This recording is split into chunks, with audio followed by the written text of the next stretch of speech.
Hey, rookies. Normally, investors who come on the podcast share their personal journey of real estate investing, but it's usually after they've experienced their highs and lows, which is still incredibly valuable. But what if we learn together in real time? Today, we're bringing on Rene Hosman, the community manager and a rookie real estate investor here at BiggerPockets, who just purchased her first flip and will be in real time coming on the podcast to share her experiences throughout the process.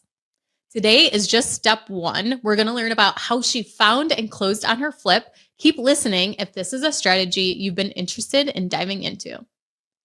This is the Real Estate Rookie Podcast. I'm Ashley Kerr, and I'm here with Tony J. Robinson. And welcome to the podcast where every week, 3 times a week, we bring you the inspiration, motivation, and stories you need to hear to kickstart your investing journey. So welcome to the show.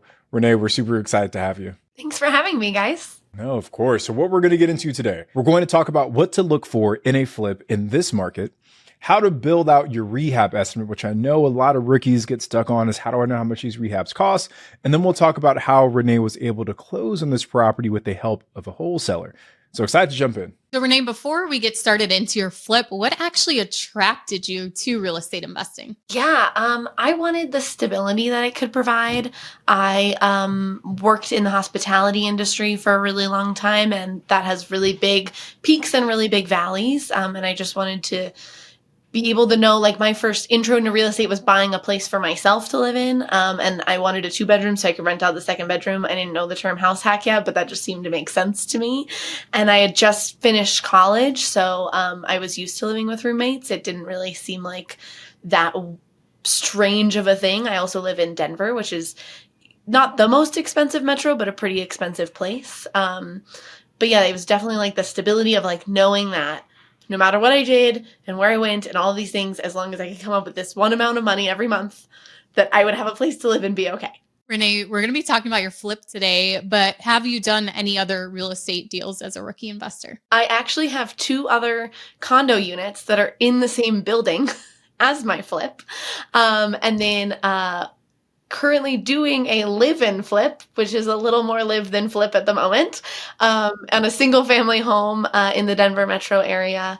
And in 2020, my partner and I got a wild idea to just buy some land up in the mountains that we haven't done anything with yet, but that's been my experience so far. So you've dabbled a little bit, which is good because it lays that foundation for some of that confidence. So I guess let me ask, right? I want to get into this flip. Was this the strategy you were hoping to explore? Because you said you have some other condos in that same building. So when you bought this one, was it initially meant to be a flip, or did the strategy kind of change as you got into it? I say flip because first flip sounds nice. It's probably going to be a BRRRR, but I think it's important to have multiple exit strategies. So first exit strategy is ideally I'll keep it as a BRRRR. Second, I could flip. Third, I could, like even potentially short-term rent it. I'm not really into that though. So I'm trying to stay away from that if I can. But yeah, so this unit, the building that I have my condos in is really small. So there's only 8 units total. And so everyone kind of knows each other. And I knew that this unit was going to be coming for sale. I didn't know it was going to be so soon. I thought it would be more at the end of the year, maybe early next year. So I had to get my ducks in a row really quick.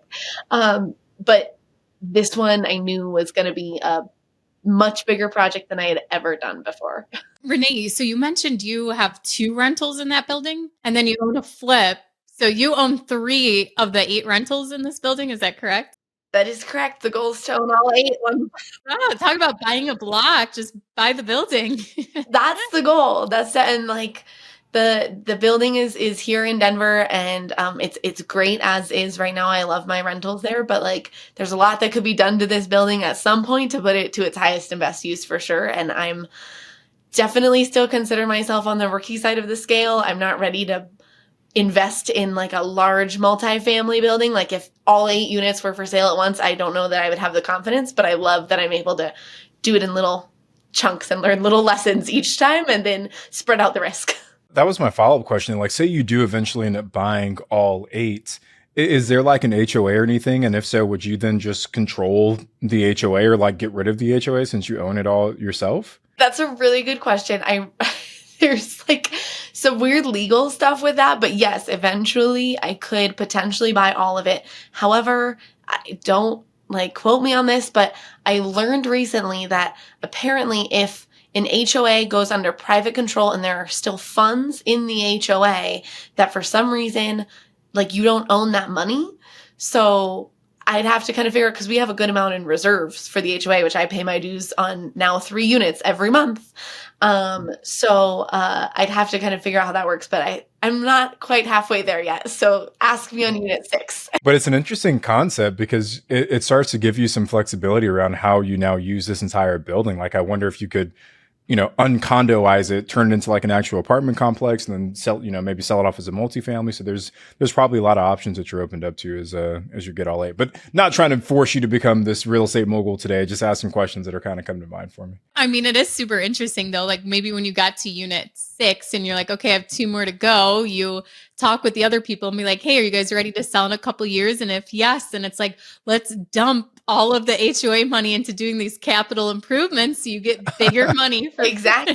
Well, I guess if they're selling to you, you don't want them to sell it for bigger money, I guess. But yeah, draining the HOA reserves before you control the whole interest. Exactly. And the HOA board is me and like 2 other women who I've known since 2018 when I moved into the building. So like I know a lot of people's stories are very different about like big bad HOA, but my experience has been the complete opposite in this small HOA building. Cause we get together like once a year, go over, we have a HOA property manager who manages all of our books and maintenance for the building and all of that stuff. And then the 3 of us on the board, we get together once a year, kind of go over the books, talk about if we are going to need any assessments the next year. So I know well ahead of time if those are coming up. And then we have an annual meeting that is usually just the 3 of us. Maybe one of the other owners attends. Stay tuned after a break for more from Rene on how she was able to close on this condo with a tight turnaround.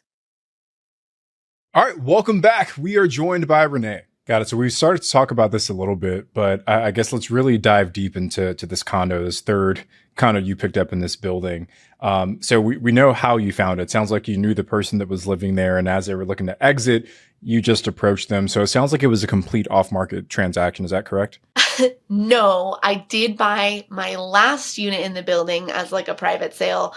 My building has a first right of refusal clause, which is like super unique and not very common. But that means that any owner who currently owns in the building has the right of first refusal to essentially assume any, in the contract, it's called a bona fide offer that is made. So someone else made an offer on the unit. I had to match those terms. And then as long as I could match those terms, the seller was required to sell to me instead of the other buyer. Yeah, right of first refusals, I think, are so interesting. And I think there's a lot of opportunity in them. Like if you really are interested in purchasing something, is offering like, hey, if I give you $1,000 today, would you put in a right of first refusal for your property so that one day down the road, when you do want to sell, I'm the first person, that has the opportunity to do that or something like that. So I think it's definitely interesting, and it seemed like it helped you get this property. Yeah, it helped me get I guess technically the last 2. And it's definitely been really worthwhile for me. We have a 10-day first right of refusal period. 10 days? Yeah, we have 10 days. Yeah, so super fast you had to work. Yeah. So we have 10 days to submit our offer. And then we have to match the terms in terms of like the MEC plus whatever date. So the mutually executed contract date plus 30 days for closing, plus 15 days for inspection period, all of that kind of stuff. So I didn't have to match the exact dates on the original offer, but I did have to match the same like pattern of dates to get to closing. So I did have a full 30 days after they accepted. Well, I had a full 30 days from when I submitted my offer, but they didn't accept it until the 10th day. So then I actually only had 20 days to close. Yeah, but still, like, even just to figure out if you can make that offer happen, that's a very short window of time, 10 days. Yeah. Yeah. And I found out that it was on market. The next day I was like, oh, someone's probably going to put an offer in on this soon. I maybe have a week to get my stuff together. And the next day after I found out that it was listed on the MLS, we got the notification from our HOA that it was first right of refusal period for 10 days. And I was like, okay, I don't even have that week. I have like a couple of days to get it all together. So yeah, it went really quick. Can we walk through that, Renee? Because there's that time pressure. And I think for a lot of rookies that are listening, they have that same assumption when they see a good deal. Like, yeah, maybe I got like a week or so before I can like really get in there and run my numbers and get this offer submitted. When a lot of times it gets listed and the next day it's under contract. So you do have to move quickly. So what steps did you take during that period of your right of first refusal? What steps did you take during that period to give you the confidence to quickly say, I want to match this offer? Yeah. So part of it was that I have to match the original offer. The original offer was cash. And that was not one of my original scenarios that I had been running through. But I've been going to a lot of local meetups for a number of years. And most recently, a couple months ago, I met this wholesaler named Alex in the Denver area. And him and I had gotten coffee, and I knew a little bit about his wholesaling company and that they also had a lending arm of their wholesale company that helps people buy flips. So my first thought was, okay, I just had coffee with Alex like 3 weeks ago. He seems to know because he works with wholesale, like he is a wholesaler. He works with flippers all the time. He knows people who are buying in cash. Maybe he's not the person, maybe his lending company's not the person, but maybe he can connect me with someone. So he was my first call. I think that I probably called him within a number of hours of getting that email. And I want to say I called him at like noon. By 3:00, he had texted me in a group chat with him and a private money lender that like a lot of his other clients had used, who's also Denver based. And by 5:00, I had a call with that private money lender. And within like 24 hours of me just calling Alex, the private money lender had said, okay, I think that this is going to work out. Just fill out these last few paperworks just so that I can like, dot my I's and cross my T's. And it was really like that. I couldn't believe it. It was like 24 hours because I've only ever done conventional mortgages and they're normally like so slow.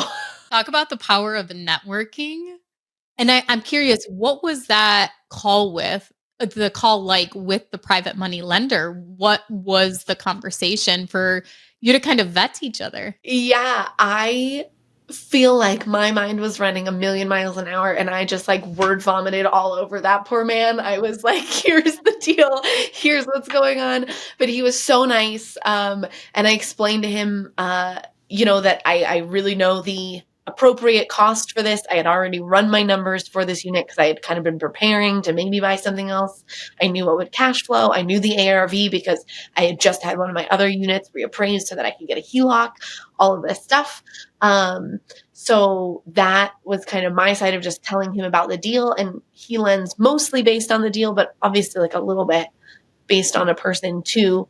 So I tried to be like as communicative and forthcoming as possible. And then after that, I just talked to him a little bit about what his experience was, how long he's been doing this, where the capital comes from.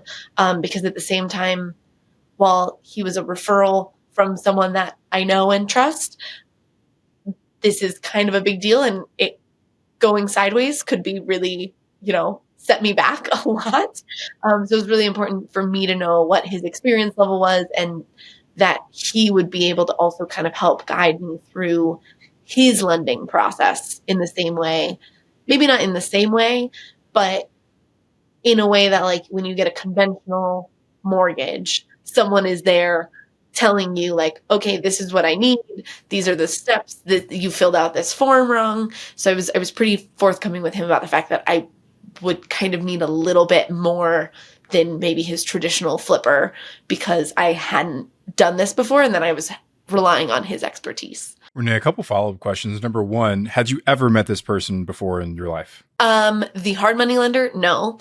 The wholesaler, yes. So never met this lender before. How much did he lend you for this deal? He lended me the entire purchase price, which was $190,000. $190,000. Okay, so some person that you had never met before, after a couple of hour-long conversation said, I'm going to write you a check for almost $200,000. Yep. The reason why I'm saying that is because I think there is a major, major limiting belief amongst a lot of the folks inside the Ricky audience who don't believe that there's capital out there to put to work in their real estate deals. But you just very clearly articulated, Rene, that as you start to build your network, and you didn't know the lender, but you knew the person that knew the lender, right? And you just asked the question of that person, like, hey, can you make a connection? But as you build your network, as you build your skill set, in a very short conversation, you can build enough trust and confidence in someone else to write you a multiple six-figure check. And that is one of the greatest skills you can develop as a real estate investor, because it starts to unlock so much more opportunity for you, because now you're not bound by your own pocketbook and how much cash you have, but now you're only bound by your ability to find good deals and find the right capital to deploy. So I'm on my pedestal here a little bit, but I think it's such an important point to make, Rene, because there are a lot of people who have the deals, but they don't have the confidence to go out there and get the capital for it. I could not agree with you more, Tony, because honestly, let's see, what day is it? It's the 23rd today. So I submitted that offer on September 17th. About 6 weeks ago, I was also one of those people with that belief. And like, I've been around the BiggerPockets universe for a long time. I've even done other deals before, but like, I also suffered from that. I was like, where is this like elusive private money? Where do these people hide? Like, what rock do I have to turn over to find them? And really all it took was just asking someone. Crazy enough. I got one more question for you before I get into that. One thing that I heard recently, it was actually from someone that runs a very large and successful self-directed IRA company. And he said that he's realized that a lot of real estate investors who have the deals but need the capital, a lot of times they're networking in the wrong places. He was like, if you're a real estate investor, don't only rely on real estate conferences to go out there and build your network. Go to the conferences where the doctors are going. Right? Go to the conferences where the HVAC business owners are going. Go to the conferences where the attorneys are going. Like, those are the places where you'll find the people who have the capital, maybe don't have the time, desirability to do it themselves. So just one thing that I heard, because you asked that question. But one follow-up question for you, Rene, is how did you actually structure the debt with this person? Like, what were the actual terms of that agreement? And what paperwork did you actually have to sign to make it like official? Yeah. So I paid 2 points up front, which I had to learn all of this. Like, literally, he's telling me these things and I'm Googling them as he's saying the words, just to make sure. Like, I consider myself fairly well educated about real estate. I listen to the podcasts all the time. I've read the books. But at the same time, like, you kind of get a moment of panic when you're in the spotlight. Define points for us, Rene, for people that aren't familiar with that. So points are like a percentage of the loan that, from my understanding, I at least paid it up front. So my loan was for $190,000 and I had 2 points, which means that I owed him $3,800 at the beginning. That was just like kind of my loan origination fee, essentially. And then I am paying 15% interest every month, and they are interest-only payments for up to 6 months.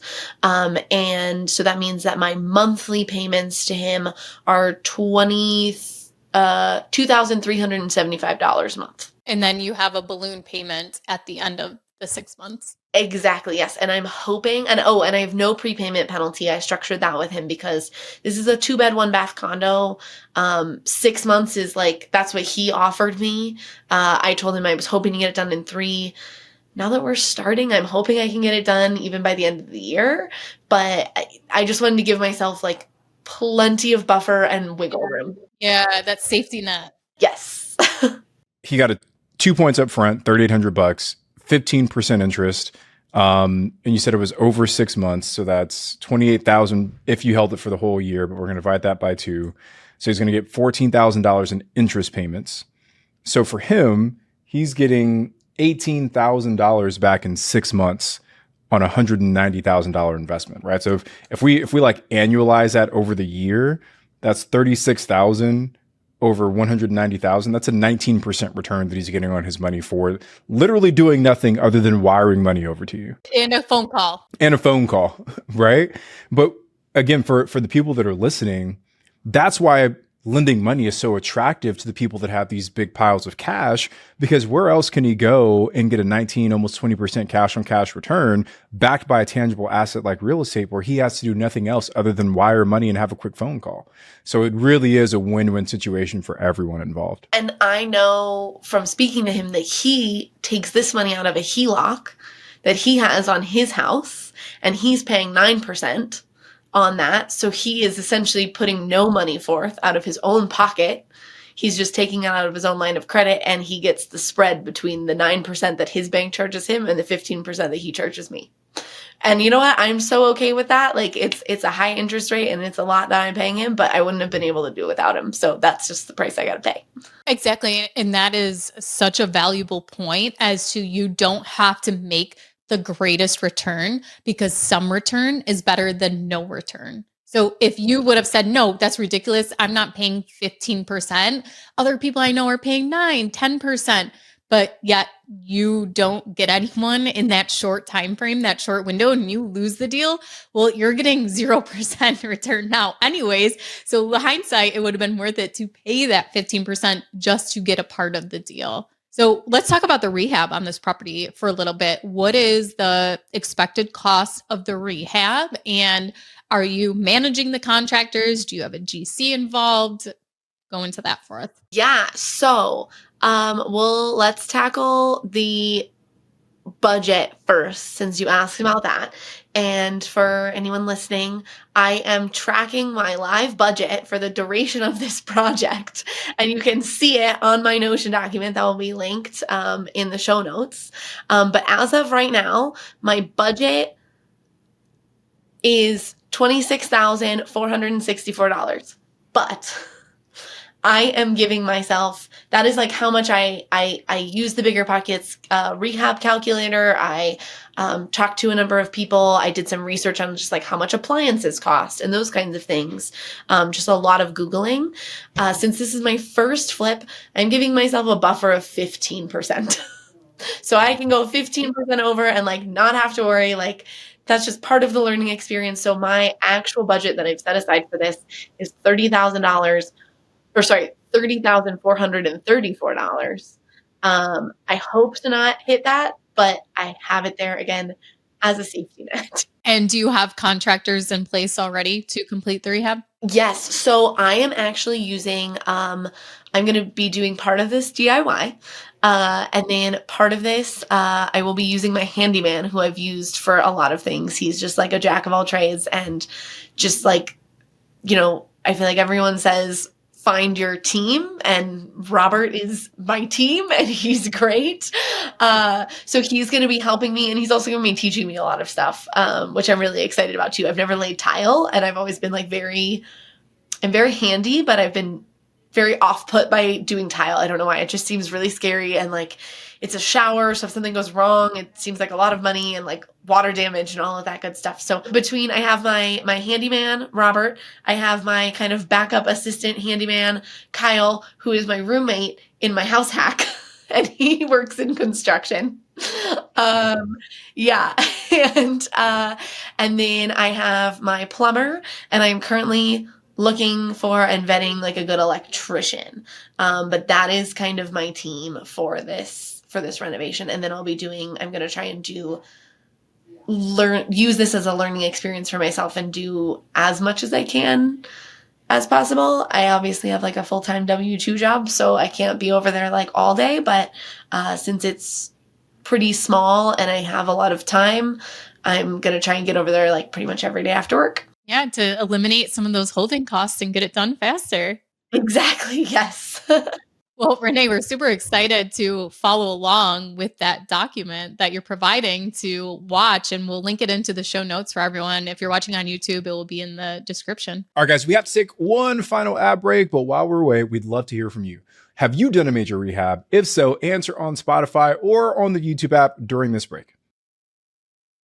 Let's jump back in. One follow-up question from you, Rene, on the actual budget itself, because it sounds like you got it down to like the dollar. So as a rookie investor, how can someone actually estimate what those potential rehab costs will be? I started on the BiggerPockets like flip renovation calculator, just kind of throwing in numbers and seeing what made sense, because I wanted to know, okay, what is my absolute max before I'm at like break even or worse than that in the red? And then like what kind of profit would I like to see from this? And then kind of working backwards from there. I also literally went to stores. I went to Home Depot. I went to our local, it's called Appliance Factory, and they sell like the out of the box, slightly dented things, which I buy for my own house. And so I went there just to like write down numbers, like how much does a dishwasher cost? How much does an oven cost? How much is a microwave? And all of these things, so that I could just kind of have a better sense in general. And then from there, I was just looking on the BiggerPockets forums and Facebook groups, because a lot of people will post about deals that they've done recently. And I know it's not always applicable depending on what metro they're in, but someone says that they spent this much in San Francisco, then I'm like, okay, I'll probably spend a little bit less. Someone said that they spent this much in Louisiana. I'm like, okay, I'm probably going to pay a little bit more than that. So Rene, you've obviously done a phenomenal job of getting this deal, like taking the deal down, right? Getting it across the finish line on the purchase side. But I guess walk us through kind of what the next steps are for you as you look to exit this deal, either through the refinance to BRRRR or to sell it as a flip. Well, I'm starting demo tonight. I can't tell right now, but I'm wearing my overalls. So we start demo, and then I'm going to be doing a full bathroom gut and remodel, because the bathroom is just tragic. The entire place smells like animal urine. So right now, Mindy Jensen lent me her ozone machine.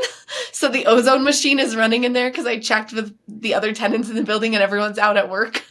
So there's an ozone machine in there right now.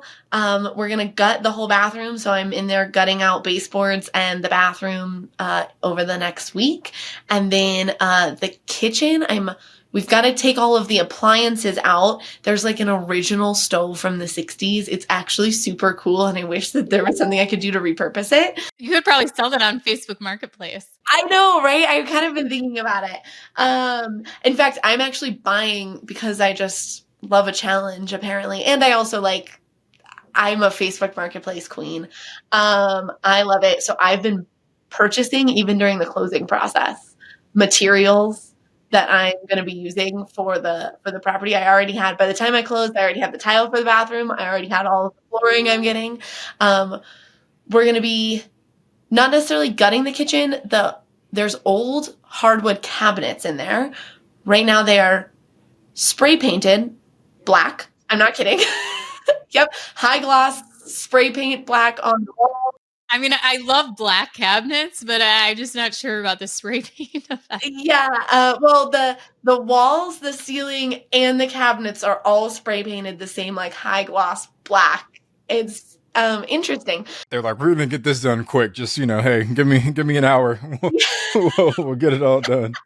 Yeah, so I'm trying to refinish the cabinets. I know that it would cost me about the same to buy new ones from Home Depot or IKEA, but because I have enough buffer and enough time, I really wanted to try and do that, just because even though it would cost me the same amount to refinish them, I just feel like these cabinets have lasted since the 60s.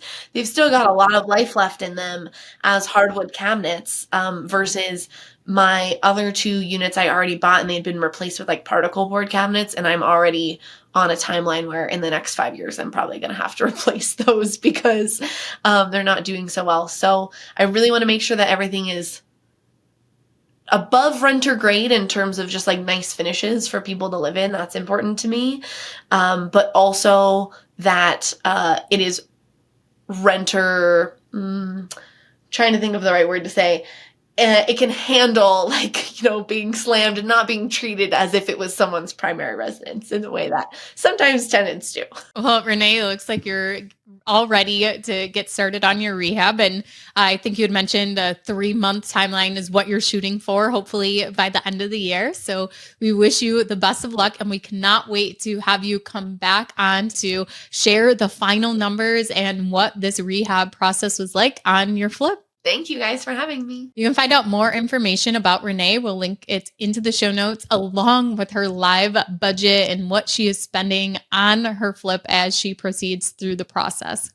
I'm Ashley and he's Tony, and we'll see you guys on the next episode of Real Estate Rookie.